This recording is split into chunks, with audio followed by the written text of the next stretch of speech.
the angel of the church in Sardis write, "These are the words of him who holds the 7 spirits of God and the 7 stars. I know your deeds. You have a reputation of being alive, but you are dead. Wake up, strengthen what remains and is about to die, for I have not found your deeds complete in the sight of my God. Remember therefore what you have received and heard.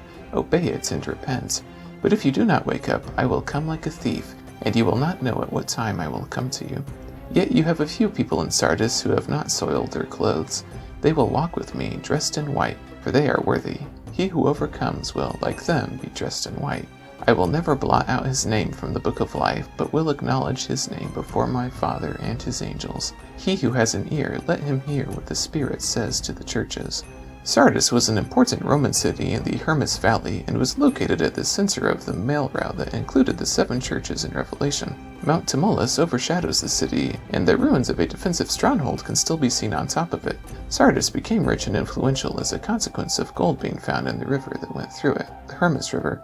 It's likely that Sardis is one of the areas that many Jews settled during the diaspora. Sardis is home to the largest known synagogue of the time period, decorated with marble and detailed mosaics. It sat in front of the Roman Gymnasium. The remains of early churches in Sardis were discovered near the Temple of Artemis, and a 4th century chapel was constructed into the rear of the temple's ruins. Sardis also had a wealthy textile industry. Sardis was destroyed by an earthquake in AD 17 and was only partially rebuilt. Emperor worship was common in Sardis. Caesar, as King of Kings and Lord of Lords, was carved in doorways and arches all over the city.